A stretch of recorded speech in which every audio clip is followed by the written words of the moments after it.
Hi friends, എല്ലാവർക്കും ചാനലിലേക്ക് സ്വാഗതം. നമ്മൾ ഇന്ന് കാണാൻ പോകുന്നത് 2026 റിലീസായ ലീഡർ എന്ന തമിഴ് മൂവിയാണ്. ലെജൻഡ് ശരവണൻ നായകനായെത്തുന്ന ഒരു കിടിലൻ സ്പൈ ആക്ഷൻ ത്രില്ലർ മൂവിയാണിത്. തുടക്കം മുതൽ ഒടുക്കം വരെ ഒരുപാട് സസ്പെൻസ് ട്വിസ്റ്റുകൾ ഒളിപ്പിച്ചിരിക്കുന്ന ഈ മൂവി നിങ്ങളെ ഒരിക്കലും നിരാശപ്പെടുത്തില്ല. അപ്പോൾ ഇനി നമുക്ക് നേരെ മൂവിയിലേക്ക് പോകാം. മൂവിയുടെ തുടക്കത്തിൽ 5 പേരടങ്ങുന്ന ഒരു സ്പൈ ഏജൻസി ചെന്നൈയിലെ അവരുടെ ഓഫീസിലിരുന്ന് ഹോങ്കോങ്ങിൽ നടക്കുന്ന ഒരു സസ്പീഷ്യസ് ആയ സിൻഡിക്കേറ്റ് മീറ്റിംഗ് ലൈവായി ട്രാക്ക് ചെയ്യുന്നതാണ് കാണിക്കുന്നത്. ആ മീറ്റിംഗിൽ പങ്കെടുക്കുന്ന റോക്കി എന്ന സ്പൈ ആണ് ഒരു ഹിഡൻ ക്യാമറയിലൂടെ ഏജൻസിക്ക് വിവരങ്ങൾ നൽകുന്നത്. കൊൽക്കത്ത പോർട്ടിൽ എന്തോ ആപത്ത് സംഭവിക്കാൻ പോകുന്നുണ്ടെന്ന് സ്പൈ ഏജൻസിക്ക് മനസ്സിലാകുന്നു. അപ്പോഴാണ് മീറ്റിംഗ് നടക്കുന്നിടത്തേക്ക് അവരുടെ ബോസായ യുവരാജ് വരുന്നത്. സ്പൈ ഏജൻസിയിലുള്ളവർ യുവരാജിന്റെ മുഖം അവരുടെ സെർവറിൽ ഉള്ളതുമായി മാച്ച് ചെയ്ത് നോക്കുമ്പോഴാണ് റോക്കി അയച്ചതാണെന്ന് പറഞ്ഞ് ഒരു പാഴ്സൽ അവിടേക്ക് വരുന്നത്. ആ പാഴ്സൽ ഓപ്പൺ ചെയ്ത് നോക്കുമ്പോഴേക്കും അത് പൊട്ടിത്തെറിച്ച് ഏജൻസിയിലുള്ള എല്ലാവരും മരണപ്പെടുന്നു. മറുഭാഗത്ത് യുവരാജ് നേരെ മീറ്റിംഗ് ഹാളിനുള്ളിലേക്ക് പ്രവേശിച്ച് റോക്കിയുടെ അടുത്ത് വരുന്നത് കാണിക്കുന്നു.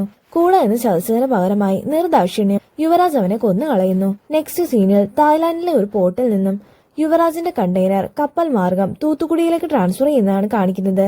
യുവരാജിന്റെ സഹായിയായ സോൾട്ട് രാജു എന്നൊരു ഗാങ്സ്റ്റർ ആണ് തൂത്തുക്കുടി പോർട്ട് കൺട്രോൾ ചെയ്തിരുന്നത്. കണ്ടെയ്നർ അവിടേക്ക് പുറപ്പെട്ടിട്ടുണ്ടെന്നും ഞാൻ പറയുന്നത് വരെ കണ്ടെയ്നർ അവിടെ തന്നെ സൂക്ഷിക്കണമെന്നും യുവരാജ് സോൾട്ടിനോട് പറയുന്നു. യുവരാജ് പറഞ്ഞ് കണ്ടെയ്നർ എത്തിയതും അത് പോർട്ടിലേക്ക് എടുത്ത് വെപ്പിക്കുമ്പോഴാണ് ഒരു കസ്റ്റംസ് ഓഫീസർ അത് പരിശോധിക്കണമെന്ന് സോൾട്ടിനോട് ആവശ്യപ്പെടുന്നത്. പണം ഓഫർ ചെയ്തിട്ടും ആ ഓഫീസർ വഴങ്ങുന്നില്ലെന്ന് കണ്ടതും സോൾട്ട് തന്നെ അയാളുടെ ജീവൻ എടുക്കുന്നു.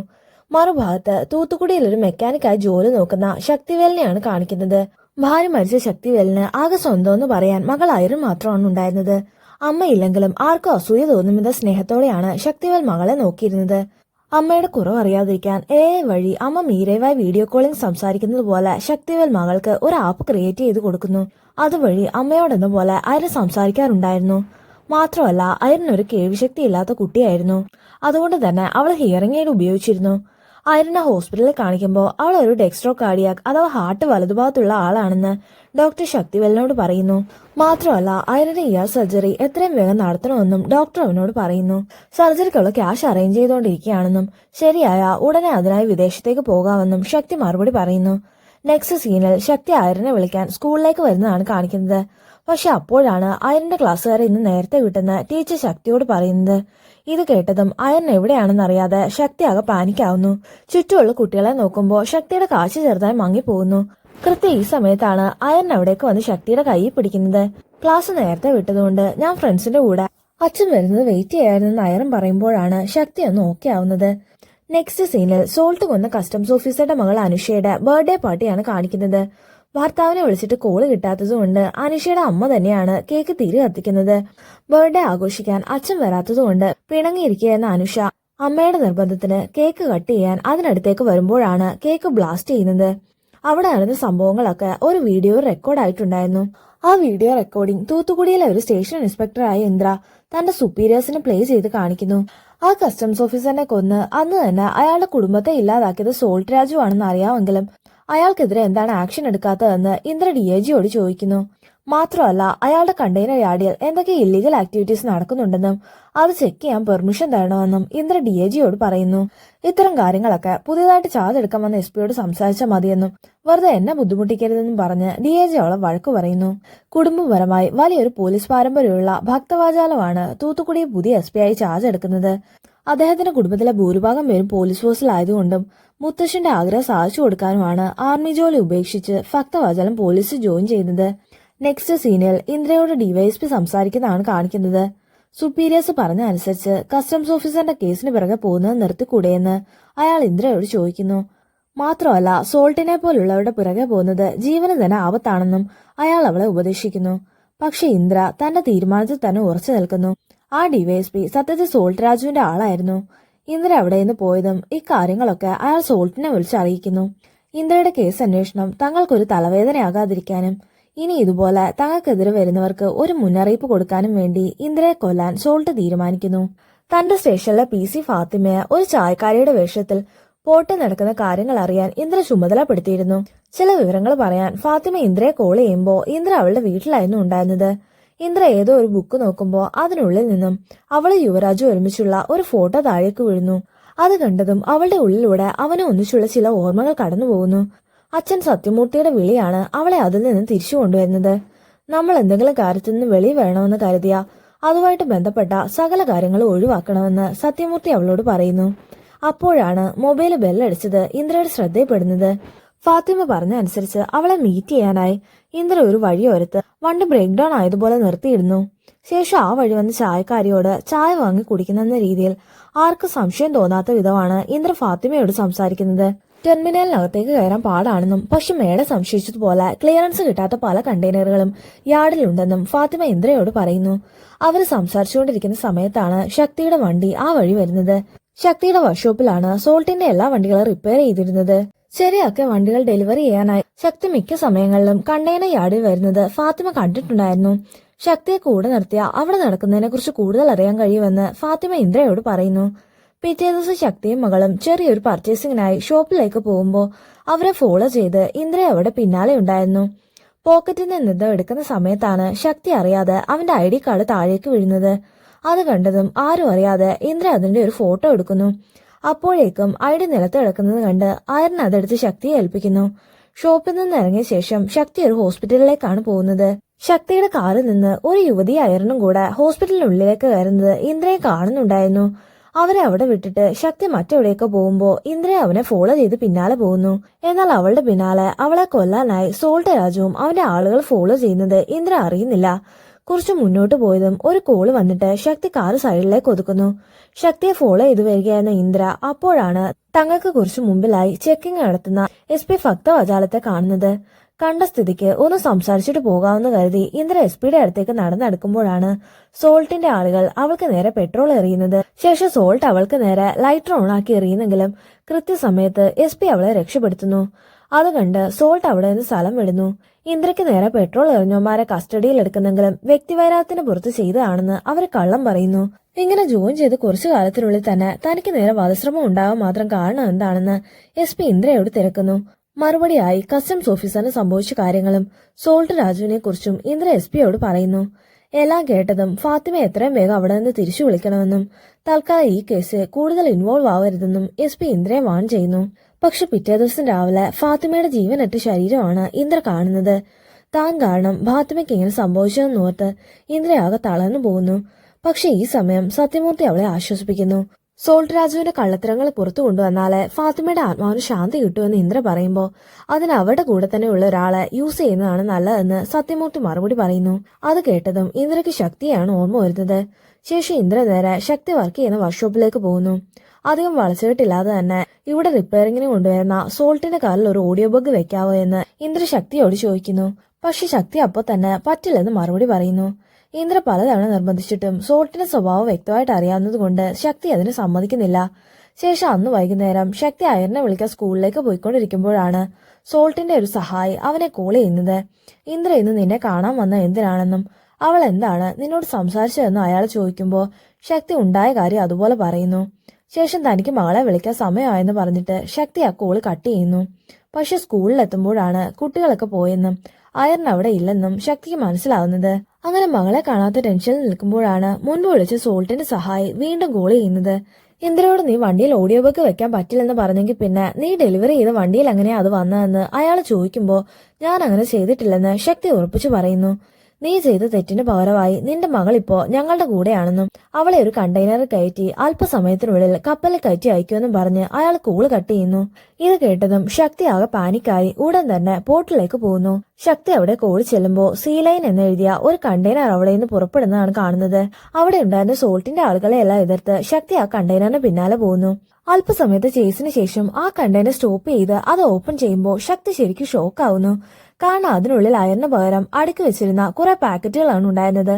അപ്പോഴേക്കും ഇന്ദ്രയുടെ നേതൃത്വത്തിലുള്ള പോലീസും മീഡിയയും കൂടെ അവിടേക്ക് വരികയും ശക്തി കണ്ടെയ്നർ ഓപ്പൺ ചെയ്തതൊക്കെ വീഡിയോ എടുക്കുകയും ചെയ്യുന്നു. സത്യത്തിൽ അയറിനെ സ്കൂളിൽ നിന്ന് കൂട്ടിക്കൊണ്ടുപോയതും സോൾട്ടിന്റെ ആളാണെന്ന് പറഞ്ഞ് ശക്തിയെ കോൾ ചെയ്തതുമൊക്കെ ഇന്ദ്രയുടെ പ്ലാൻ ആയിരുന്നു. അയറിന് ആ കണ്ടെയ്നറിനുള്ളിൽ ഉണ്ടെന്ന് അറിഞ്ഞാൽ എന്ത് വില കൊടുത്തും ശക്തി അത് തടയുമെന്ന് ഉറപ്പുള്ളതുകൊണ്ടാണ് ഇന്ദ്ര അങ്ങനെ ചെയ്യുന്നത്. ഹൈലി എക്സ്പ്ലോസീവായ 32 ടൺ അമോണിയം നൈട്രേറ്റ് ആയിരുന്നു ആ കണ്ടെയ്നറിനുള്ളിൽ ഉണ്ടായിരുന്നത്. ഇതറിഞ്ഞതോടെ കാര്യത്തിന്റെ സീരിയസ്നെസ് ഭക്തവാചാലത്തിന് മനസ്സിലാകുന്നു. കണ്ടെയ്നർ സീസ് ചെയ്ത ശേഷം ഇനിയുള്ള കാര്യങ്ങളൊക്കെ താൻ നോക്കിക്കൊള്ളാമെന്ന് ഭക്തവാചാല ഇന്ദ്രയോട് പറയുന്നു. നെക്സ്റ്റ് സീനിൽ ഇന്ദ്ര അയറിനെ ശക്തിയെ ഏൽപ്പിക്കുന്നതാണ് കാണിക്കുന്നത്. അയറിനെ വെച്ച് ഇങ്ങനെ ഒരു റിസ്ക് എടുത്തതിന് ഇന്ദ്ര ശക്തിയോട് മാപ്പി ചോദിക്കുന്നെങ്കിലും ശക്തി അത് കേൾക്കാൻ പോലും കൂട്ടാക്കുന്നില്ല. അമ്മയില്ലാത്തൊരു കുഞ്ഞിനെ വളർത്തേണ്ടി വരുന്ന അവസ്ഥ മേഡത്തിന് ഒരിക്കലും മനസ്സിലാവില്ലെന്നും ഇനി ഇതിന്റെ പേരിൽ എന്തെങ്കിലും പ്രശ്നം ഉണ്ടായാൽ പോലും പരാതിയുമായിട്ട് ഇവിടേക്ക് വരില്ലെന്നും ശക്തി അവളോട് പറയുന്നു. ഇത് കേട്ടതും ഒന്നും അറിയാത്ത അവരെ കൂടെ ഇതിലേക്ക് വലിച്ചിട്ടതിൽ ഇന്ദ്രയ്ക്ക് ചെറിയ കുറ്റബോധം തോന്നുന്നു. നെക്സ്റ്റ് സീനിൽ സോൾട്ടുമായി പ്രശ്നം ഉണ്ടാക്കിയതിന് വർക്ക്ഷോപ്പ് ഉടമ തങ്കപ്പഴം ശക്തിയെ വഴക്കു പറയുന്നതാണ് കാണിക്കുന്നത്. കാരണം അവരുടെ വർക്ക്ഷോപ്പിലേക്ക് റിപ്പയറിംഗിന് വരുന്ന ഭൂരിഭാഗം വണ്ടികളും സോൾട്ടിന്റെ അവന്റെ ക്ലയൻസിന്റേതുമായിരുന്നു. സോൾട്ടിനോട് മാപ്പ് പറഞ്ഞ് അയാൾ നിന്നോട് ക്ഷമിച്ചെന്ന് പറഞ്ഞാല് നിനക്കിനി മുതൽ ഇവിടെ ജോലിയുള്ളൂവെന്ന് തങ്കപ്പഴം ശക്തിയോട് പറയുന്നു. ഇത് കേട്ട് ശക്തി സോൾട്ടിനെ പോയി കണ്ട് അവനോട് മാപ്പ് പറയുന്നു. ഇന്ദ്ര തെറ്റിദ്ധരിപ്പിച്ചതുകൊണ്ടാണ് അന്ന് അത്രയും പ്രശ്നങ്ങൾ ഉണ്ടായതെന്നും അല്ലാതെ ഞാൻ മനഃപൂർവ്വം ചെയ്തതല്ലെന്നും ശക്തി സോൾട്ടിനോട് പറയുന്നു. എന്തായാലും നീ ഇപ്പൊ പോയിട്ട് നാളെ രാവിലെ വരാനും അപ്പൊ ഇതിന് മറുപടി പറയാന്നും പറഞ്ഞ് സോൾട്ട് ശക്തി അവിടെ നിന്ന് പറഞ്ഞു വിടുന്നു. ശക്തി തിരിഞ്ഞു കടന്നതും ഇന്ന് രാത്രി തന്നെ അവന്റെ മകളെ കൊന്നു കളയണമെന്നും നാളെ മകൾ നഷ്ടപ്പെട്ട വേദനയും വേണം എനിക്ക് അവനോട് സംസാരിക്കാനെന്നും സോൾട്ട് തന്റെ കൂട്ടാളികളോട് പറയുന്നു. സോൾട്ട് പറയുന്നതൊക്കെ തിരിഞ്ഞു നടക്കുന്നതിനിടെ ശക്തിയും കേൾക്കുന്നുണ്ടായിരുന്നു. ശേഷം ശക്തി വർക്ക്ഷോപ്പിലേക്ക് വരുമ്പോ സോൾട്ടിനെ പോയി കണ്ടോ എന്ന് തങ്കപ്പഴ അവനോട് ചോദിക്കുന്നു. അവിടെ സംഭവിച്ച കാര്യങ്ങളും ഒടുവിൽ ഇന്ന് രാത്രി അയറിനെ കൊല്ലാൻ ആളെ അയക്കുമെന്ന് പറഞ്ഞ കാര്യവും ശക്തി അദ്ദേഹത്തോട് പറയുന്നു. പക്ഷെ ആളെ കൊല്ലുമെന്ന് പറഞ്ഞിട്ടും ശക്തിയുടെ മുഖത്ത് ഭാവഭേദങ്ങളൊന്നും ഇല്ലാത്തത് എങ്ങനെയാണെന്ന് തങ്കപ്പഴം ചിന്തിക്കുമ്പോഴാണ് ശക്തി വന്ന വണ്ടിയുടെ ഡിക്കിയിൽ നിന്നും മൊബൈൽ ബെല്ലിന്റെ ശബ്ദം കേൾക്കുന്നത്. അത് കേട്ട് ശക്തി എന്ന ഡിക്ക് തീർക്കുമ്പോ അതിനുള്ളിൽ കിടക്കുന്ന ഒരു ഗുണ്ടയുടെ ഡെഡ് ബോഡി കണ്ട് തങ്കപ്പുഴ ആകെ ഷോക്കാവുന്നു. പക്ഷെ ശക്തി അപ്പോഴും ഭാവഭേദങ്ങളൊന്നും ഇല്ലാതെ തന്നെ ആ ഗുണ്ടയുടെ മൊബൈൽ ഓഫാക്കി ഡിക്കി അടയ്ക്കുന്നു.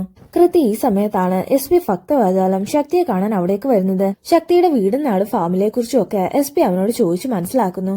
താൻ ഈ നാട്ടുകാരനാണെന്നും 7 വർഷങ്ങൾക്ക് മുന്നേ പ്രസവത്തോടെ ഭാര്യ മരിച്ചതാണെന്നും ശക്തി SP പറയുന്നു. എന്തായാലും നാളെ രാവിലെ 10 മണിക്ക് ഓഫീസിലേക്ക് വരണമെന്ന് ശക്തിയോട് പറഞ്ഞിട്ടാണ് SP അവിടെ നിന്ന് പോകുന്നത്. SP കൂടി അന്വേഷിച്ചു വന്നതോടെ കാര്യങ്ങൾ അല്പം പ്രശ്നമാണെന്ന് തങ്കപ്പഴത്തിന് മനസ്സിലാകുന്നു. നിങ്ങൾ എത്രയും വേഗം ഇവിടെ നിന്ന് രക്ഷപ്പെടണമെന്ന് തങ്കപ്പഴ ശക്തിയോട് പറയുന്നു. അങ്ങനെ തങ്കപ്പഴത്തിനോട് യാത്ര പറഞ്ഞ് ഐറിനെയും കൊണ്ട് അവിടുന്ന് പോകാൻ ഒരുങ്ങുമ്പോഴാണ് സോൾട്ട് ശക്തിയെ വീഡിയോ കോൾ ചെയ്യുന്നത്. നീ എന്റെ പിറകെ വന്നതിന്റെ യഥാർത്ഥ കാരണം എനിക്കിപ്പോഴാണ് മനസ്സിലായതെന്നും നീയായിട്ട് നഷ്ടപ്പെടുത്തിയ കണ്ടെയ്നർ നീയായിട്ട് തന്നെ തിരിച്ചു തന്നില്ലെങ്കിൽ ഇവളെ ഞാൻ കൊല്ലുമെന്നും പറഞ്ഞ് ഒരു പെൺകുട്ടിയെ സോൾട്ട് ശക്തിക്ക് കാണിച്ചു കൊടുക്കുന്നു. ആ പെൺകുട്ടിയെ കണ്ടതും അനുഷയെ നമുക്ക് രക്ഷിക്കണം അങ്കിളെന്ന് ഐറൻ ശക്തിയോട് പറയുന്നു. അനുഷയുടെ ജീവൻ രക്ഷിക്കാൻ വേണ്ടി ശക്തി സോൾട്ട് പറഞ്ഞ ഡീലിന് സമ്മതിക്കുന്നു. ഇതേസമയം സോൾട്ടിന്റെ ആളുകൾ ഡിവൈഎസ്പിയുടെ സഹായത്തോടെ സീസ് ചെയ്ത് കണ്ടെയ്നർ തുറന്ന് ചരക്കെടുക്കാനായി വരുന്നത് കാണിക്കുന്നു.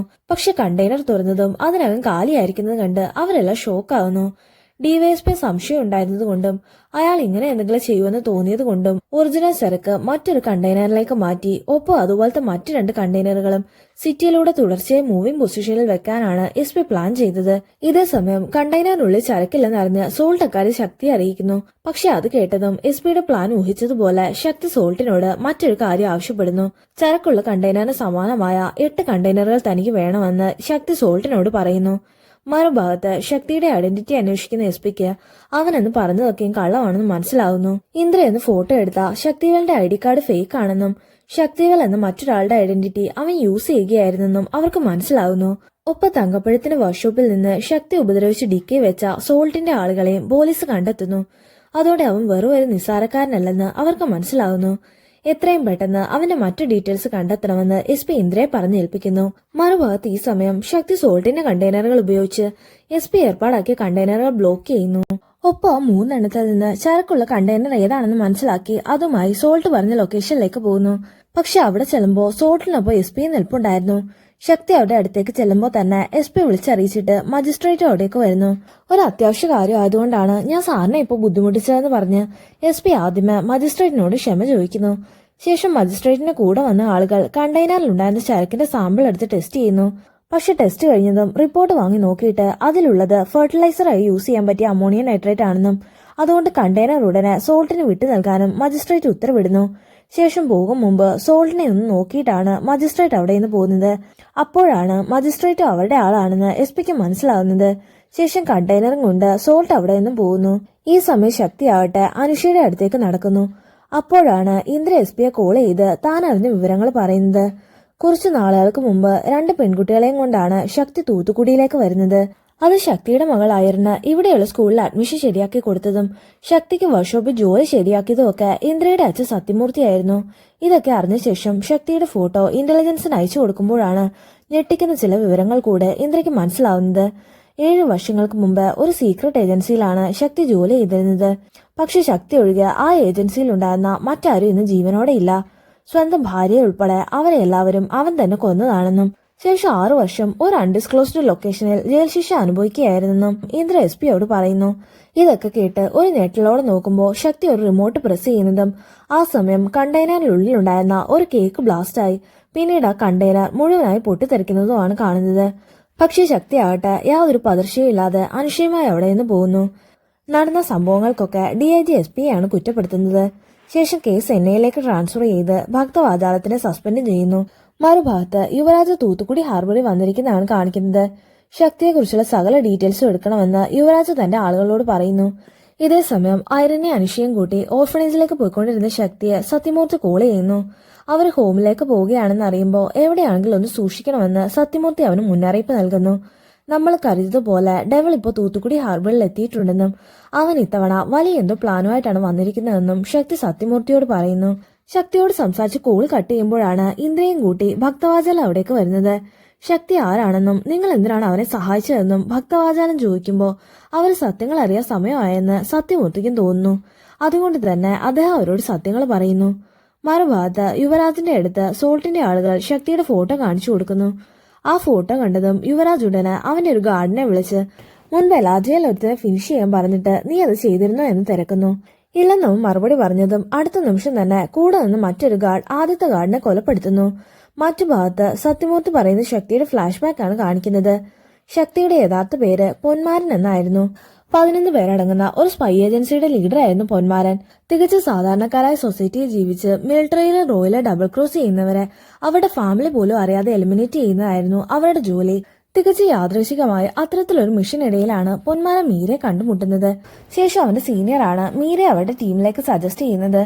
അങ്ങനെ ടീമിലെ 12ാമത്തെ മെമ്പറായി മീരയെ അവരുടെ കൂടെ ജോയിൻ ചെയ്യുന്നു. അങ്ങനെ ഇരിക്കെയാണ് ഇന്റലിജൻസിൽ വർക്ക് ചെയ്യുന്ന 2 ഓഫീസേഴ്സിന് ഗവൺമെന്റിന് സംശയമുണ്ടെന്നും അവരെ വാച്ച് ചെയ്യണമെന്നും സീനിയർ അവരോട് പറയുന്നത്. അതിനുവേണ്ടി മാരനും മീരയും ഭാര്യ ഭർത്താക്കന്മാരെ പോലെ അഭിനയിച്ച് അവരുടെ നീക്കങ്ങൾ വീക്ഷിക്കണമെന്നും സീനിയർ ഉത്തരവിടുന്നു. അങ്ങനെ മിഷന്റെ ഭാഗമായി മീരയും മാരനും കൂടെ ജയ്പൂരിലേക്ക് പോയി ആ 2 ഓഫീസേഴ്സിന്റെ അടുത്തുള്ള വീട്ടിൽ വാടകയ്ക്ക് താമസിക്കുന്നു. പക്ഷെ ഭാര്യ ഭർത്താക്കന്മാരായുള്ള അഭിനയത്തിനിടയിൽ എപ്പോഴോ മാരനും മീരയും തമ്മിൽ യഥാർത്ഥത്തിൽ പ്രണയത്തിലാവുന്നു. വന്ന മിഷൻ പൂർത്തിയായതും വിവാഹം കഴിക്കാതെ തന്നെ അവരിരുവരും ഒന്നാവുന്നു. വൈകാതെ തന്നെ മീര പ്രഗ്നന്റ് ആവുകയും ചെയ്യുന്നു. ഒടുവിൽ ഒരു പെൺകുഞ്ഞ് ജനിച്ച ശേഷമാണ് അവരിരുവരും വിവാഹിതരാവുന്നത്. മാരന്റെ മാതാപിതാക്കൾ അവന്റെ ചെറുപ്പത്തിലെ തന്നെ മരണപ്പെട്ടിരുന്നു. മീരയ്ക്കാവട്ടെ സ്വന്തം എന്ന് പറയാൻ അമ്മ മാത്രമാണ് ഉണ്ടായിരുന്നത്. അങ്ങനെ വിവാഹശേഷം മീരയും മാരനും മകൾക്കൊപ്പം സന്തോഷമായി ജീവിക്കുമ്പോഴാണ് ഒരു മിഷന് വേണ്ടി നൂറാബാദ് അതിർത്തി പ്രദേശത്തേക്ക് പോകേണ്ടി വരുന്നത്. പാകിസ്ഥാൻ റോ ഏജന്റായി ഇന്ത്യക്കെതിരെ പ്രവർത്തിക്കുന്ന ശരൺ രാജ് ആയിരുന്നു അവരുടെ ടാർഗറ്റ്. അന്നത്തെ ആ മിഷനിൽ ശരൺ രാജിനെയും അവന്റെ ആളുകളെ ഇല്ലാതാക്കാൻ കഴിഞ്ഞെങ്കിലും ശരൺ രാജ് തന്റെ മകനെ മാത്രം അവിടെ നിന്ന് രക്ഷപ്പെടുത്തുന്നു. പക്ഷെ ശരൺ രാജിന് മകനുണ്ടെന്ന കാര്യം സ്ക്വാഡിലുള്ളവർക്ക് അറിയുമായിരുന്നില്ല. അന്നത്തെ ആ മിഷന് ശേഷം സ്ക്വാഡിലെ ഓരോരുത്തരായി 5 പേര് കൊല്ലപ്പെടുമ്പോഴാണ് ശരൺ രാജിന്റെ ആരോ ആണ് അതിന് പിറകിലെന്ന് അവർക്ക് മനസ്സിലാവുന്നത്. മുഖം അറിയാത്ത ആ ശത്രുവിന് അവർ ഡെവിൾ എന്ന് പേര് നൽകുന്നു. ടീമിൽ അവസാനം ജോയിൻ ചെയ്തത് മീര ആയതുകൊണ്ട് അവളാണ് തങ്ങൾ അന്വേഷിക്കുന്ന ഡെവിൾ എന്ന് ടീമിലുള്ള ചിലർക്ക് സംശയം തോന്നുന്നു. ഒടുവിൽ ഡെവിളിനെ കണ്ടെത്തുന്നതുവരെ ഇനി ഒരുമിച്ച് വർക്ക് ചെയ്യില്ലെന്ന് ടീമിൽ ബാക്കിയുള്ള 7 പേരും ചേർന്ന് തീരുമാനിക്കുന്നു. അങ്ങനെ ഇരിക്കെയാണ് എലാജിയിൽ ഒരു ക്രൈസിസ് വരുന്നത്. 42 ഇന്ത്യൻ സ്റ്റുഡൻസിനെ അവിടെയുള്ള ചില തീവ്രവാദികൾ പിടിച്ചുവെക്കുന്നു. അന്ന് അവിടുത്തെ എംബസി ഓഫീസറായ സത്യമൂർത്തി കാര്യങ്ങൾ ഇന്ത്യൻ ഗവൺമെന്റിനെ ഇൻഫോം ചെയ്യുന്നു. അങ്ങനെ ആ സ്റ്റുഡൻസിനെ മോചിപ്പിക്കാനായി 12 സ്ക്വാഡിലെ ജീവനോടെ ബാക്കിയുള്ള 7 പേരും വീണ്ടും ഒരുമിക്കുന്നു. മകളെ അമ്മയെ ഏൽപ്പിച്ചിട്ടാണ് മീരയും മാരനും മിഷന് വേണ്ടി പോകുന്നത്. അവിടെ എയർപോർട്ടിൽ അവരെ റിസീവ് ചെയ്തത് സത്യമൂർത്തിയായിരുന്നു. റെഡ് ക്രോസിന്റെ വണ്ടിയിൽ വേണം യൂണിവേഴ്സിറ്റിയിലേക്ക് പോകാനെന്ന് സത്യമൂർത്തി അവരോട് പറയുന്നു. ശേഷം തന്റെ സഹായിയായ ഡോക്ടർ റോബർട്ടിനെ സത്യമൂർത്തി അവർക്ക് പരിചയപ്പെടുത്തുന്നു. ഈ റോബർട്ടിനെ കാണാൻ യുവരാജിനെ പോലെയാണ് ഉണ്ടായിരുന്നത്. റോബർട്ട് മാരനെയും ടീമിനെയും യൂണിവേഴ്സിറ്റിക്ക് അടുത്തുള്ള ഹോസ്പിറ്റലിലേക്കാണ് കൊണ്ടുപോകുന്നത്. അവിടെ ചെല്ലുമ്പോൾ ഡെവിൾ നിങ്ങളുടെ അടുത്ത് തന്നെ ഉണ്ടെന്ന് മാരന്റെ ഫോണിലേക്ക് ഒരു മെസ്സേജ് അലേർട്ട് വരുന്നു. ഇതിനിടെ ഡോക്ടർ റോബർട്ടിന്റെ ഒരു ഫോൺ സംഭാഷണം കേൾക്കാനിടയ മീരയ്ക്ക് അവനാണോ തങ്ങൾ അന്വേഷിക്കുന്ന ഡെവിൾ എന്ന് സംശയം തോന്നുന്നു. അവൾ അക്കാര്യം മാരനെ അറിയിക്കുന്നു. പക്ഷെ ഇക്കാര്യം ടീമിലുള്ളവരെ അറിയിച്ച സ്റ്റുഡൻസിനെ റെസ്ക്യൂ ചെയ്യാനുള്ള ഓപ്പറേഷനിൽ നിന്ന് ഡൈവേർട്ടായി അവർ ഡെവിളിന് പിന്നാലെ പോയാലോ എന്ന് മാരന് സംശയം തോന്നുന്നു. അതുകൊണ്ട് മാരൻ ഒരു പ്ലാൻ തയ്യാറാക്കുന്നു. മീര ഉൾപ്പെടെയുള്ള എല്ലാവർക്കും സ്റ്റുഡൻസിനെ റെസ്ക്യൂ ചെയ്യാൻ ഓരോരോ ചുമതലകൾ കൊടുക്കുന്നു. ശേഷം മീരയെ തനിച്ച് മാറ്റി നിർത്തി റോബർട്ടിനെ ഫോളോ ചെയ്യാൻ മാരൻ അവളോട് പറയുന്നു. അങ്ങനെ അവരെല്ലാവരും ചേർന്ന് മിഷന് വേണ്ടി തയ്യാറെടുക്കുമ്പോഴാണ് ടീമിലുള്ള വിനോദിന്റെ ഫോണിലേക്ക് മീരയാണ് നിങ്ങൾ അന്വേഷിക്കുന്ന ഡെവിൾ എന്ന് പറഞ്ഞ് ഒരു കോള് വരുന്നത്. നേരത്തെ മീര സംശയം ഉണ്ടായിരുന്ന വിനോദ് ഇക്കാര്യം കൂടെയുള്ള യോഗിയോടും പറയുന്നു. മറുഭാഗത്ത് സ്റ്റുഡൻസിന്റെ അടുത്തേക്ക് ടണൽ വഴി പോകുന്ന ബൽവിന്ദർ എന്ന സ്ക്വാഡ് മെമ്പറിന്റെ പിന്നാലെ റോബോട്ട് പോകുന്നത് കണ്ട് മീര അവനെ ഫോളോ ചെയ്യുന്നു. പക്ഷെ പെട്ടെന്നാണ് ആരോ ബൽവിന്ദറിനെ ഷൂട്ട് ചെയ്ത് കൊലപ്പെടുത്തുന്നത്. ശബ്ദം കേട്ട് മീര അവിടേക്ക് ചെല്ലുമ്പോൾ ആദ്യം ബൽവിന്ദറും കുറച്ചു മാറി റോബോട്ടും വെടിയേറ്റ് മരിച്ചു കിടക്കുന്നത് കാണുന്നു. മറുഭാഗത്ത് ഈ സമയം മാനും ബാക്കി ടീംമേറ്റ്സും കൂടെ സ്റ്റുഡൻസിനെ രക്ഷപ്പെടുത്തി എയർപോർട്ടിലേക്ക് പോകുന്നത് കാണിക്കുന്നു. റോബോട്ടല്ല ഡെവിൾ എന്നും അവനെ ആരോ കൊലപ്പെടുത്തിയെന്നും മീര മാനോട് പറയുമ്പോഴേക്കും പിന്നിൽ നിന്നാരോ മീരയുടെ കഴുത്തിലേക്ക് മരുന്ന് ഇഞ്ചക്ട് ചെയ്യുന്നു. മറുഭാഗത്ത് ഈ സമയം മാരനും വിനോദ് യോഗിയും കൂടെ സ്റ്റുഡൻസിനൊപ്പവും മറ്റ് ടീമംഗങ്ങളായ വേലുവും നിരഞ്ജനും മറ്റൊരു വഴിയെയും എയർപോർട്ടിലേക്ക് പോകുന്നത് കാണിക്കുന്നു. ഈ സമയം വേലുവിന്റെ ഫോണിലേക്ക് മീര ഒരു ലൊക്കേഷൻ അയച്ചിട്ട് അവിടേക്ക് വരണമെന്നും ഡെവിളിനെ കണ്ടെത്തിയെന്നും മെസ്സേജ് അയക്കുന്നു. ആ മെസ്സേജ് കണ്ട് അവരവിടേക്ക് ചെല്ലുമ്പോൾ മീര പാതി ബോധത്തോടെ ഒരു കാട്ടിലൂടെ നടന്നു പോകുന്നതാണ് കാണുന്നത്. അത് കണ്ട് അവിടേക്ക് ചെല്ലുമ്പോൾ ആദ്യം പോയ നിരഞ്ജൻ വെടികൊണ്ട് താഴേക്ക് വീഴുന്നതാണ് പിന്നാലെ വന്ന് വേലു കാണുന്നത്. അത് കണ്ട് മീര നിരഞ്ജനെ ഷൂട്ട് ചെയ്തുവെന്ന് വേലു വിനോദിനെ വിളിച്ചറിയിക്കുന്നു. ശേഷം കാര്യം എന്താണെന്നറിയാൻ വേലു അവിടേക്ക് ചെല്ലുമ്പോൾ എന്തോ കണ്ട് ഷോക്കാകുന്നു. ശേഷം മീരയെന്ന് പറയാൻ വന്നതും വേലുവും വെടിയേറ്റ് നിലത്ത് വീഴുന്നു. ഇതേ സമയം വേലുവും കൊല്ലപ്പെട്ടത് മനസ്സിലാക്കിയ വിനോദ് മീര നിരഞ്ജനെയും വിനോദിനെയും കൊന്ന കാര്യം യോഗിയോടും മാരനോടും പറയുന്നു. മീര അങ്ങനെയൊന്നും ചെയ്യില്ലെന്ന് മാരൻ ആവർത്തിച്ച് പറഞ്ഞിട്ടും അവരത് വിശ്വസിക്കുന്നില്ല. കാര്യങ്ങളൊക്കെ ഞാൻ ചീഫിനെ വിളിച്ച് അറിയിക്കാൻ പോവുകയാണെന്നും ചീഫ് തീരുമാനിക്കട്ടെ എന്നും യോഗി പറയുമ്പോൾ മാരൻ അതിന് മറുപടി ഒന്നും പറയുന്നില്ല. വെളുപ്പിനെ 6:20 ഫ്ലൈറ്റിനാണ് സ്റ്റുഡൻസിനെ ഇന്ത്യയിലേക്ക് കൊണ്ടുപോകാൻ പ്ലാൻ ചെയ്തിരുന്നത്. 6:10 മാരൻ സ്റ്റുഡൻസിനെയും കൊണ്ട് എയർപോർട്ടിലേക്ക് വരുന്നു. അപ്പോഴാണ് മീര അവനെ കോൾ ചെയ്യുന്നത്. റോബോട്ടിന്റെ ഇരട്ട സഹോദരനാണ് നമ്മൾ അന്വേഷിക്കുന്ന ഡെവിൾ എന്ന് മീര അവനോട് പറയുന്നു. ശേഷം നമ്മളെ ഒരു ഫ്ലാഷ് ബാക്ക് കാണിക്കുന്നു. റോബോട്ടിന്റെ ട്വിൻ ബ്രദർ യുവരാജാണ് ശരൺ രാജിന്റെ എല്ലാ ആക്ടിവിറ്റീസിനെയും കൺട്രോൾ ചെയ്തിരുന്നത്. മാരനും സംഘവും അവരെ അറ്റാക്ക് ചെയ്തപ്പോൾ അച്ഛൻ ജീവനോടെ പിടിക്കപ്പെട്ടാൽ അത് തനിക്കും ആപത്താണെന്ന് മനസ്സിലാക്കി യുവരാജ് തന്നെയാണ് അച്ഛനായ ശരൺരാജിനെ കൊലപ്പെടുത്തുന്നത്. ശേഷം 12 സ്ക്വാഡിലെ ഓരോ മെമ്പേഴ്സിനെ അവൻ കൊന്നൊടുക്കുന്നു. യുവരാജിന്റെ ആക്ടിവിറ്റീസ് അറിഞ്ഞ് അവനെ തടയാനാണ് റോബോട്ട് ശ്രമിച്ചത്. പക്ഷെ സ്വന്തം സഹോദരനാണെന്ന് പോലും നോക്കാതെ റോബോട്ടിനെയും യുവരാജ് കൊലപ്പെടുത്തുന്നു. ശേഷം അവിടേക്ക് വന്ന മീരയെ ഇഞ്ചക്ഷൻ കുത്തിവെച്ച് കാട്ടിലേക്ക് കൊണ്ടുപോകുന്നു. ഒപ്പം മീരയുടെ ഫോണിൽ നിന്ന് വേലുവിന് മെസ്സേജ് അയച്ച് അവരെ അവിടേക്ക് വരുത്തുന്നു. ആദ്യം നിരഞ്ജനെയും പിന്നാലെ വന്ന് വേലുവിനെയും കൊലപ്പെടുത്തിയെന്ന് യുവരാജ് ആയിരുന്നു. അപ്പോഴേക്കും മീര എങ്ങനെയോ യുവരാജിന്റെ കയ്യിൽ നിന്ന് രക്ഷപ്പെടുന്നു. മാരനോട് കാര്യങ്ങൾ അത്രയും പറയുമ്പോഴേക്കും മീര നടന്ന് എയർപോർട്ടിലേക്ക് വന്നിരുന്നു. അവിടേക്ക് വരുന്ന മീരയെ കണ്ടതും വിനോദിന് യോഗ്യം അവളോട് ദേഷ്യം തോന്നുന്നു. ഈ സമയം ചീഫ് മാരനെ കോൾ ചെയ്ത് മീര ഇനിയും കൂടെ കൂട്ടാൻ കഴിയില്ലെന്നും സ്റ്റുഡൻസുമായി അവിടെ നിന്ന് രക്ഷപ്പെടണമെങ്കിൽ മീരയെ ഷൂട്ട് ചെയ്യണമെന്ന് ഓർഡർ ചെയ്യുന്നു.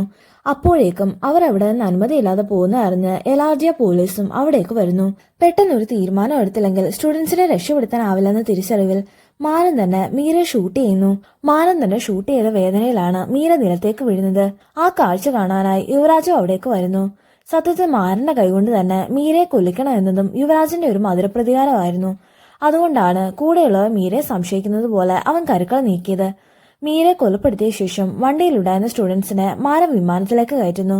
പക്ഷെ ആ യാത്ര തടസ്സപ്പെടുത്താൻ യുവരാജ് അവർക്ക് നേരെ വെടിവെക്കുന്നു. ആ വെടിവെപ്പിൽ ആദ്യം യോഗി മരണപ്പെടുകയും രണ്ടാമത് വിനോദിന് വെടിയേൽക്കുകയും ചെയ്യുന്നു. യുവരാജാണ് ഡെവിൾ എന്ന് തിരിച്ചറിഞ്ഞതും മാരനോട് മാപ്പ് പറഞ്ഞിട്ടാണ് വിനോദ് മരണപ്പെടുന്നത്. സമയം വൈകുന്നതുകൊണ്ട് വിമാനം ടേക്ക് ഓഫ് ചെയ്തോളാൻ മാരൻ ഓർഡർ ചെയ്യുന്നു. പ്ലെയിൻ ടേക്ക് ഓഫ് ചെയ്യുന്നത് കണ്ട് അതിന് നേരെ ഷൂട്ട് ചെയ്യാനൊരുങ്ങുന്ന ഒരു പോലീസുകാരനെ മാരൻ ഷൂട്ട് ചെയ്യുന്നു. അപ്പോഴേക്കും സ്റ്റുഡൻസുമായി ഫ്ലൈറ്റ് ടേക്ക് ഓഫ് ചെയ്യുകയും മാരനെ പോലീസ് അറസ്റ്റ് ചെയ്യുകയും ചെയ്യുന്നു. പിന്നീട് 6 വർഷത്തോളം മാരൻ എലാർജിയിൽ ജയിൽ ശിക്ഷ അനുഭവിക്കുന്നു. ഇതിനിടയിലാണ് മാരന് ഒരു പ്രത്യേകതരം രോഗം സ്ഥിരീകരിക്കുന്നത്. ഇത്തരം രോഗികൾ സ്ട്രെസ് വന്നാൽ അവർ കാണുന്ന എല്ലാ ആളുകൾക്കും ഒരേ മുഖമായിരിക്കും തോന്നുക. മാരന്റെ കേസിൽ അത് അവന്റെ മകൾ ഐറൻ ആയിരുന്നു. ഒരിക്കൽ മാരനെ കാണാൻ ജയിലിൽ വന്നപ്പോൾ ഐറന്റെ ഫോട്ടോ സത്യമൂർത്തി അവനെ കാണിച്ചു കൊടുത്തിരുന്നു. ജയിലിൽ നിന്നിറങ്ങിയ ശേഷം മാരൻ ഐറനെ നാട്ടിലെല്ലാം അന്വേഷിക്കുന്നെങ്കിലും കണ്ടെത്താനാവുന്നില്ല. ഒടുവിൽ ചെറുമലയിൽ ഒരു ഓർഫനേജിൽ അവൾ ഉണ്ടെന്നറിഞ്ഞ് അവിടേക്ക് പോകുമ്പോഴാണ് ഐറനെ അവളുടെ കൂട്ടുകാരി അനുഷയും മാരൻ ആദ്യമായി കാണുന്നത്. ആ ഹോമിന്റെ ഇൻചാർജായ രേണുക പണ്ട് മാരനെ രക്ഷിച്ച സ്റ്റുഡൻസിൽ ഒരാളായിരുന്നു. മാരനെ കണ്ട മാത്രമേ തന്നെ അവൾ അവനെ തിരിച്ചറിയുന്നു. ഐറൻ തന്റെ മകളാണെന്നും കഴിഞ്ഞ കുറെ വർഷങ്ങൾ ജയിലിലായിരുന്നതിനെ കുറിച്ചുമൊക്കെ മാരൻ രേണുകയോട് പറയുന്നു. മാരന്റെ അവസ്ഥയിൽ വിഷമമുണ്ടെങ്കിലും സാറാണ് ഐറന്റെ അച്ഛനെന്ന് അവളോട് പറയാൻ കഴിയില്ലെന്ന് രേണുക മാരനോട് പറയുന്നു. കാരണം ചെറുപ്പം മുതലേ അമ്മയെ കൊന്നുകളഞ്ഞ ദുഷ്ടനായിട്ടാണ് മീരയുടെ അമ്മ മാരനെ കുറിച്ച് ഐറനോട് പറഞ്ഞു കൊടുത്തിട്ടുള്ളത്. അതുകൊണ്ട് തന്നെ കുട്ടിയാണെങ്കിലും അവൾ വെറുക്കുന്ന ഒരേ ഒരാൾ സ്വന്തം അച്ഛനാണെന്ന് രേണുക മാരനോട് പറയുന്നു. അത് കേട്ടതും അച്ഛനാണെന്ന കാര്യം ഐറനിൽ നിന്ന് മറച്ചുവെക്കാൻ മാരനും തീരുമാനിക്കുന്നു. പക്ഷെ ഇനിയുള്ള കാലം ഐറന്റെ ഒപ്പം തന്നെ ഉണ്ടാവണമെന്ന ആഗ്രഹം കൊണ്ട് രേണുക വഴി ആ ഓർഫനേജിൽ മാരന് ഒരു ജോലി വാങ്ങുന്നു. അങ്ങനെ അച്ഛനാണെന്ന് പറയാതെ തന്നെ മാരൻ ഐറനുമായി കൂടുതൽ അടുക്കുന്നു. അങ്ങനെ ഇരിക്കെയാണ് ഒരു ദിവസം സോൾട്ട് രാജു അവന്റെ ആളുകളും രേണുകയുടെ പ്രശ്നം ഉണ്ടാക്കുന്നത് മാരൻ കാണുന്നത്. അവർ പോയ ശേഷം രേണുകയോട് ചോദിക്കുമ്പോഴാണ് അവൾ അവനോട് സത്യങ്ങൾ പറയുന്നത്. മൂവിയുടെ തുടക്കത്തിൽ സോൾട്ട് കൊല്ലുന്നതായി കാണിച്ച തൂത്തുക്കുടി ഹാർബറിലെ കസ്റ്റംസ് ഓഫീസർ രേണുകയുടെ ചേട്ടനായിരുന്നു. ഒരു കണ്ടെയ്നർ പരിശോധിക്കണമെന്ന് ആവശ്യപ്പെട്ടതിനാണ് സോൾട്ട് രേണുകയുടെ ചേട്ടനെ കൊലപ്പെടുത്തിയത്. ഇതൊന്നും അറിയാതെ അന്നത്തെ ദിവസം മകൾ അനുഷയുടെ ബർത്ത്ഡേ പാർട്ടി നടക്കുന്നതിനിടെയാണ് കേക്ക് ബ്ലാസ്റ്റായി അതിൽ പങ്കെടുത്ത എല്ലാവരും മരണപ്പെടുന്നത്. രേണുകയുടെ ചേട്ടന്റെ അയൽക്കാരായ മീരയുടെ അമ്മയായിരുന്നു അന്ന് ആ ബർത്ത്ഡേ ആഘോഷത്തിൽ പങ്കെടുത്തിരുന്നു. ആ അപകടത്തിൽ അനുഷയായിരുന്നു മാത്രം മരണത്തിൽ നിന്ന് രക്ഷപ്പെടുന്നെങ്കിലും അനുഷയ്ക്ക് കാര്യമായ പൊള്ളലേൽക്കുകയും അയറിന്റെ കേൾവിശക്തി നഷ്ടമാവുകയും ചെയ്യുന്നു. കൊല്ലപ്പെടുന്നതിന് മുൻപ് കണ്ടെയ്നറിനെ കുറിച്ചുള്ള ചില ഡീറ്റെയിൽസ് ചേട്ടൻ രേണുകയ്ക്ക് സെൻഡ് ചെയ്തിരുന്നു. ആ തെളിവുകൾ വെച്ച് രേണുക പോലീസ് സ്റ്റേഷനിൽ ചെല്ലുന്നെങ്കിലും അവർ ആ തെളിവ് വാങ്ങി നശിപ്പിച്ചു കളയുന്നു. പിന്നീട് രേണുക കളക്ടറിന്റെ അടുത്ത് പരാതിയുമായി പോകുന്ന അവസ്ഥയിലാണ് സോൾട്ട് തന്നെ നേരിട്ട് വന്ന് രേണുകയെ ഭീഷണിപ്പെടുത്തുന്നത്. എല്ലാം കേട്ട് കഴിഞ്ഞതും ഇതിനൊരു പരിഹാരം കാണണമെങ്കിൽ അയരൻ കുറച്ചുനാൾ എന്റെ കൂടെ മകളായി അഭിനയിക്കണമെന്ന് മാരൻ രേണുകയോട് പറയുന്നു. മാരന്റെ ഉദ്ദേശശുദ്ധി മനസ്സിലാക്കി ഹോമിന്റെ മാനേജറായ ഫാദറും അയരനെ മാരന്റെ ഒപ്പം ചെല്ലാൻ അനുവദിക്കുന്നു. അങ്ങനെയാണ് മാരൻ അനുഷയെ അയറിനെയും കൂട്ടി തൂത്തുക്കുടി വരുന്നത്. ശേഷം മൂർത്തിയുടെ സഹായത്തോടെ സ്കൂളിലെ അഡ്മിഷന്റെ കാര്യങ്ങളും മെക്കാനിക് ജോലി ശരിയാക്കുന്നു. പിന്നീട് നടന്നതൊക്കെയും കണ്ടെയ്നർ എക്സ്പോസ് ചെയ്യാനുള്ള മാരന്റെ പ്ലാൻ ആയിരുന്നെന്നും സത്യമൂർത്തി അവരോട് പറയുന്നു. കാര്യങ്ങൾ അറിഞ്ഞതും എല്ലാത്തിനും ഒരു പരിഹാരം കാണണമെന്ന് പറഞ്ഞ് SP അവിടെ നിന്ന് പോകുന്നു. റോബോട്ടാണ് ഇന്ദ്രയുടെ കാമുകൻ എന്ന് അറിയാമായിരുന്നെങ്കിലും അവനെ കാണാനില്ലെന്നാണ് സത്യമൂർത്തി ഇന്ദ്രയോട് പറഞ്ഞിരുന്നത്. പക്ഷെ ഇപ്പോ അവൻ ജീവനോടെ ഇല്ലെന്നറിഞ്ഞതും ഇന്ദ്രയാകെ തകർന്നു പോകുന്നു. നെക്സ്റ്റ് സീനിൽ സത്യമൂർത്തി മാരനെ കോൾ ചെയ്യുന്നതാണ് കാണിക്കുന്നത്. നീ എവിടെ വരെ പറയണമെന്ന് പറഞ്ഞോ അത്ര മാത്രമേ അവരോട് പറഞ്ഞിട്ടുള്ളെന്ന് സത്യമൂർത്തി മാരനോട് പറയുന്നു. സത്യമൂർത്തിയോട് സംസാരിച്ചു കഴിയുമ്പോഴേക്കും മാരൻ കുട്ടികളെയും കൂട്ടി ഓർഫണേജിലേക്ക് വരുന്നു. എന്റെ ഈ അവസ്ഥയ്ക്ക് കാരണമായവനെ ഇല്ലാതാക്കിയിട്ട് ഞാൻ ഉടൻ തന്നെ തിരിച്ചു വരുമെന്നും ഇനിയുള്ള കാലം എനിക്ക് എന്റെ മകളുമായി സ്വസ്ഥമായി ജീവിക്കണമെന്നും പറഞ്ഞ് മാരൻ കുട്ടികളെ രേണുകയെ ഏൽപ്പിക്കുന്നു. പക്ഷെ അവിടെ നിന്ന് പോകും വഴി SP മാരനെ വഴി തടയുന്നു. മാരൻ കാരണം സസ്പെൻഷൻ കിട്ടിയ ദേഷ്യത്തിലാണ് ഭക്തവാചാലം പെരുമാറുന്നതെങ്കിലും മാരൻ അയാളെ കാര്യങ്ങൾ പറഞ്ഞ് മനസ്സിലാക്കാൻ ശ്രമിക്കുന്നു. എക്സ്പ്ലോസീവ്സ് നിറച്ച 38 കണ്ടെയ്നറുകളാണ് ഹാർബറിൽ ഉണ്ടായിരുന്നതെന്നും അതെല്ലാം ഒരേ സമയം ബ്ലാസ്റ്റ് ചെയ്യിക്കാനാണ് അവരുടെ പ്ലാൻ എന്നും മാരൻ ഭക്തവാചാലത്തോട് പറയുന്നു. മാത്രമല്ല DIG പോലും യുവരാജന്റെ ആളാണെന്നും അതറിയാൻ ഞാൻ പറയുന്ന പോലെ ഒന്ന് ചെയ്തു നോക്കാനും മാരൻ ഭക്തവാചാലത്തോട് പറയുന്നു. ശേഷം ഭക്തവാചാലം മാരനെയും കൂട്ടി ഓർഫണേജിലേക്ക് വരുന്നു. എന്നിട്ട് DIGയെ കോൾ ചെയ്ത് മാരൻ ഹോമിലുണ്ടെന്ന് അദ്ദേഹത്തെ ഇൻഫോം ചെയ്യുന്നു. ഭക്തവാചാലം കോള് കട്ട് ചെയ്തതും DIG ഉടനെ യുവരാജനെ വിളിച്ച് കാര്യം അറിയിക്കുന്നു. DIGയെ നിരീക്ഷിക്കാൻ ഭക്തവാചാലം ചുമതലപ്പെടുത്തിയ കോൺസ്റ്റബിൾ DIG യുവരാജനെ കോൾ ചെയ്ത് ഇൻഫർമേഷൻ പാസ് ചെയ്ത കാര്യം ഭക്തവാചാലത്തിനെ വിളിച്ചറിയിക്കുന്നു. അതറിഞ്ഞതും മാരൻ പറഞ്ഞത് സത്യമാണെന്ന് ഭക്തവാചാലത്തിനും ബോധ്യമാകുന്നു.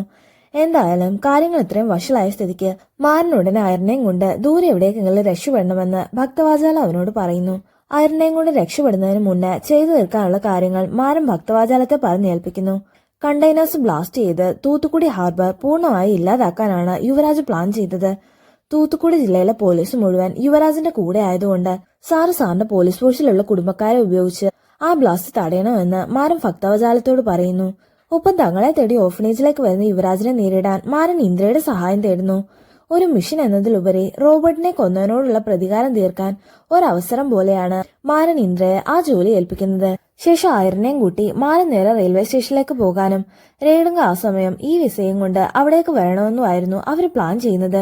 പ്ലാൻ ചെയ്തതുപോലെ ഭക്തവാചാലം തന്നെ പോലീസ് ഫോഴ്സിലുള്ള കുടുംബക്കാരെ ഉപയോഗിച്ച് എക്സ്പ്ലോസീവ്സ് ഉള്ള കണ്ടെയ്നേഴ്സ് സീസ് ചെയ്യുകയും ബ്ലാസ്റ്റ് സ്റ്റോപ്പ് ചെയ്യുകയും ചെയ്യുന്നു. മറുഭാഗത്ത് ഓർഫണേജിലേക്ക് വരുന്ന യുവരാജിനെ ഏറെ നേരത്തെ അറ്റാക്കിന് ശേഷം ഇന്ദ്ര അറസ്റ്റ് ചെയ്യുന്നു. ഈ സമയം റെയിൽവേ സ്റ്റേഷനിൽ കാത്തു നിന്നിട്ടും രേണുക എത്താൻ വൈകുന്നതുകൊണ്ട് വിസ വാട്സപ്പിൽ കളക്ട് ചെയ്യാമെന്ന് തങ്കപ്പഴം മാരനോട് പറയുന്നു. ട്രെയിൻ മിസ്സായ ഫ്ലൈറ്റ് കിട്ടില്ലെന്ന് അറിയാവുന്നതുകൊണ്ട് അദ്ദേഹം പറഞ്ഞ പോലെ ചെയ്യാമെന്ന് കരുതി മാരൻ അയറിനോടൊപ്പം ട്രെയിനുള്ളിലേക്ക് കയറുന്നു. പക്ഷെ അകത്തേക്ക് കയറുമ്പോഴാണ് അവിടെ പേടിച്ചണ്ട പോലെ നിൽക്കുന്ന രേണുകയെയും തൊട്ടടുത്ത് നിൽക്കുന്ന യുവരാജന്റെ രൂപമുള്ള ആളെയും മാരൻ കാണുന്നത്. അത് കണ്ട് മാരൻ ഷോക്കായി നിൽക്കുമ്പോഴേക്കും ചെറിയൊരു ഫ്ലാഷ് ബാക്ക് നമ്മളെ കാണിക്കുന്നു. ശരൺ രാജിന് ഐഡന്റിക്കലായ 3 മക്കളാണ് ഉണ്ടായിരുന്നത്. അവരെ റോബോട്ട് മാത്രം അമ്മയോടൊപ്പവും മറ്റു 2 മക്കളായ യുവരാജും മാർട്ടിനും അച്ഛനോടൊപ്പവുമാണ് വളരുന്നത്. അന്ന് മാരൻ അറ്റാക്ക് ചെയ്യുമ്പോൾ മാർട്ടിൻ പറഞ്ഞിട്ടാണ് യുവരാജ് ശരൺ രാജിനെ കൊലപ്പെടുത്തുകയും തുടർന്ന് അവർ രണ്ടുപേരും കൂടെ അവിടെ നിന്ന് രക്ഷപ്പെടുകയും ചെയ്യുന്നത്. എല്ലാം കേട്ട് കഴിഞ്ഞതും യുവരാജിനേക്കാൾ ദുഷ്ടനായ മാർട്ടിനാണ് തന്റെ കൺമുൻപിലുള്ളതെന്ന് മാരന് മനസ്സിലാവുന്നു. ശേഷം മാർട്ടിനും അവന്റെ ആളുകളും ചേർന്ന് മാരനെ ആക്രമിക്കുന്നു. ആ ആക്രമണത്തിനിടയിൽ മാർട്ടിൻ രേണുകയെ കൊലപ്പെടുത്തുകയും ചെയ്യുന്നു. ഇതിനിടെ മാരൻ അയറിനെ സേഫായി ബാത്റൂമിനുള്ളിൽ പൂട്ടിയിടുന്നു. മറുഭാഗത്ത് ഈ സമയം വണ്ടിയിൽ നിന്ന് രക്ഷപ്പെടാൻ ശ്രമിച്ച യുവരാജിനെ ഇന്ദ്ര വെടിവെച്ച് കൊലപ്പെടുത്തുന്നു. ഈ സമയം മാരനെ മാർട്ടിന്റെ ആളുകൾ ചെന്ന് പിടിച്ചു വെക്കുമ്പോ മാർട്ടിൻ ചെന്ന് അയറിന്റെ ബാത്റൂം തുറന്ന് പുറത്തു കൊണ്ടുവരുന്നു. നിന്റെ അമ്മയെ കൊന്ന നീ ഏറ്റവും വെറുക്കുന്ന നിന്റെ അച്ഛൻ മാരനാണെന്ന് അയറിനോട് പറഞ്ഞു കൊടുത്തിട്ടാണ് മാർട്ടിൻ അവളെ മാരന് മുൻപിലേക്ക് കൊണ്ടുവരുന്നത്. നീ അത്രയും വെറുക്കുന്ന അച്ഛനെ കാണുമ്പോ എന്ത് ചെയ്യുമെന്ന് മാർട്ടിൻ ചോദിക്കുമ്പോ ആരും മാരന്റെ മുഖത്തേക്ക് നോക്കി കയ്യിലിടുന്ന ബാഗ് തുറന്ന് എന്തോ ഒന്നെടുത്ത് മാരന് നേരെ എറിയുന്നു. ആരൻ ഇട്ട് തന്ന ആയുധം കൊണ്ട് മാരൻ മാർട്ടിന്റെ ആളുകളെ നിമിഷ നേരം കൊണ്ട് ഇല്ലാതാക്കുന്നു. അപ്പോഴാണ് ഹിയറിംഗ് എയ്ഡ് മാറ്റിവെച്ചിട്ടാണ് മാരൻ അയറിനെ ബാത്റൂമിൽ കയറ്റിയതെന്നും ആയുധത്തിന്റെ കാര്യം നേരത്തെ പറഞ്ഞ് ഏൽപ്പിച്ചിരുന്നതാണെന്നും മാർട്ടിന് മനസ്സിലാവുന്നത്. പരസ്പരമുള്ള പോരാട്ടത്തിനിടെ ടൈം ബോംബ് സെറ്റ് ചെയ്ത വാച്ച് മാർട്ടിൻ അയറിന്റെ കയ്യിൽ കെട്ടിക്കൊടുക്കുന്നു. മാർട്ടിന്റെ കൂടെയുള്ളവരെ ഓരോരുത്തരായി കൊന്നെടുക്കുന്ന ധൃതിയിൽ അയറിൻ എവിടെയെന്ന് ശ്രദ്ധിക്കാൻ മാരന് കഴിയുന്നില്ല. അയറിനെ കണ്ടെത്താനാവാത്ത സ്ട്രെസ്സിൽ മാരന് വീണ്ടും പഴയ രോഗം വരികയും കൺമുൻപിലുള്ള കുട്ടികളെല്ലാം അയറിന്റെ മുഖം പോലെ തോന്നുകയും ചെയ്യുന്നു. അങ്ങനെ അയറിനെ കണ്ടെത്താനാവാതെ വിഷമിക്കുമ്പോഴാണ് നിലത്തിരുന്ന് കരയുന്ന അയറിന് അവളുടെ കയ്യിൽ മാർട്ടിൻ കെട്ടിക്കൊടുത്ത വാച്ച് വെച്ച് മാരൻ തിരിച്ചറിയുന്നത്. അപ്പോഴേക്കും മാർട്ടിൻ അവിടേക്ക് വരുന്നു. മാർട്ടിനുമായുള്ള പോരാട്ടത്തിനിടെ മാരൻ അയറിന്റെ കയ്യിലെ വാച്ച് ഊരി മാർട്ടിൻ പോലും അറിയാതെ അവന്റെ കൈയിൽ കെട്ടുന്നു. ശേഷം നീ അറിയാത്ത ഒന്നുകൂടി ഉണ്ടെന്ന് പറഞ്ഞ് ഒരു ഫ്ലാഷ് ബാക്ക് സ്റ്റോറി മാരൻ മാർട്ടിനോട് പറയുന്നു. മാരൻ മീരയുടെ നെഞ്ചിലായി ഷൂട്ട് ചെയ്തെങ്കിലും ഒരു ഡെക്സ്ട്രോകാർഡിയായ മീര മരണപ്പെട്ടിരുന്നില്ല. മീരയെ ഹോസ്പിറ്റലിൽ എത്തിച്ച ശേഷമാണ് മാരനെ അന്ന് പോലീസ് അറസ്റ്റ് ചെയ്യുന്നത്. ജീവനോടെ ഉണ്ടെന്നറിഞ്ഞാൽ മീരയ്ക്ക് ആപത്താണെന്ന് മനസ്സിലാക്കി സത്യമൂർത്തിയുടെ സഹായത്തോടെ ലോകത്തിനു മുമ്പിൽ മീര കൊല്ലപ്പെട്ടുവെന്ന് മാരൻ വരുത്തി തീർക്കുന്നു. മാരനിൽ നിന്ന് സത്യങ്ങൾ കേട്ട് ഷോക്കിൽ നിൽക്കുന്ന മാർട്ടിനെ മാരൻ ഷൂട്ട് ചെയ്ത് ട്രെയിന് പുറത്തേക്കിടുമ്പോൾ ബോംബ് ബ്ലാസ്റ്റ് ചെയ്ത് അവനൊരു തീഗോളമായി മാറുന്നു. നെക്സ്റ്റ് സീനിൽ മാരൻ അയറിനൊപ്പം തങ്ങളെ കാത്തിരിക്കുന്ന മീരയുടെ അടുത്തേക്ക് പോകുന്നതാണ് കാണിക്കുന്നത്. അമ്മയെ ജീവനോടെ കണ്ടതും സത്യം വിശ്വസിക്കാനാവാതെ അയരൻ മീരയ്ക്കരികിലേക്ക് ഓടിച്ചെല്ലുന്നു. ആപ്പ് വഴി അയരെ സംസാരിച്ചു നോക്കിയും മീരയോട് തന്നെയായിരുന്നു. സത്യങ്ങൾ തുറന്നു പറയുമ്പോൾ അമ്മയെ കിട്ടിയ സന്തോഷത്തിൽ അച്ഛനായ മാരനോടും അയരൻ ക്ഷമിക്കുന്നു. നെക്സ്റ്റ് സീനിൽ നാട്ടിലെ പ്രശ്നങ്ങളൊക്കെ ഒതുങ്ങിയ ശേഷം ഭക്തവാചാൽ മാരനെ കോൾ ചെയ്യുന്നതാണ് കാണിക്കുന്നത്. മാരനിൽ നിന്ന് കുറച്ചു ദൂരെയായി മീരയോടൊപ്പം അയരനും അനുഷയും അവിടെ നിന്ന് കളിക്കുന്നുണ്ടായിരുന്നു. കാര്യങ്ങൾ എന്തായെന്ന് ഭക്തവാചാലൻ ചോദിക്കുമ്പോൾ ഇതിന് പിറകിലുള്ള കിങ്പിൻ ആരാണെന്ന് തിരിച്ചറിയാതെ മീരയെ ലോകത്തിന് മുമ്പിൽ കൊണ്ടുവരാൻ കഴിയില്ലെന്ന് മാരൻ മറുപടി പറയുന്നു. മറുഭാഗത്ത് ഇരുൾ മൂടിയ ബാക്ക്ഗ്രൗണ്ടിൽ ഒരാൾ ഫോണിൽ സംസാരിക്കുന്നത് കാണിക്കുന്നു. അയാളുടെ മുഖം വ്യക്തമാകുന്നില്ലെങ്കിലും മുമ്പ് ഇതുപോലെ മുഖം വ്യക്തമാകാത്ത രീതിയിൽ കാണിച്ച മാരന്റെ ചീഫുമായി അയാൾക്ക് സാമ്യം ഉണ്ടായിരുന്നു. നമ്മളെല്ലാം പറ്റിച്ച് സ്വന്തം ഭാര്യ അവനെ ഒളിപ്പിച്ചിട്ടുണ്ടെങ്കിൽ ഞാൻ എന്തിനാണ് കൊല്ലാൻ ശ്രമിച്ചതെന്ന് കണ്ടുപിടിച്ച് അവൻ ഉറപ്പായും എന്റെ മുമ്പിൽ വരുമെന്ന് അയാൾ ഫോണിലൂടെ പറയുന്നു. അതുവരെ ഇതിന് അവസാനം ഉണ്ടാവില്ലെന്ന് പറഞ്ഞ് അടുത്ത സീക്വലിനുള്ള ഒരു സൂചന തന്നുകൊണ്ടാണ് ഈ മൂവി അവസാനിക്കുന്നത്. ഇപ്പൊ കൂട്ടുകാരെ എല്ലാവർക്കും ഈ മൂവി ഇഷ്ടപ്പെട്ടെന്ന് കരുതുന്നു. മൂവിയെക്കുറിച്ചും എന്റെ എക്സ്പ്ലനേഷനെ കുറിച്ചുള്ള നിങ്ങളുടെ അഭിപ്രായങ്ങൾ അത് എന്ത് തന്നെയാണെങ്കിലും കമന്റ്സിലൂടെ അറിയിക്കുക. മറ്റൊരു വീഡിയോയുമായി ഉടൻ തന്നെ നമുക്ക് വീണ്ടും കാണാം.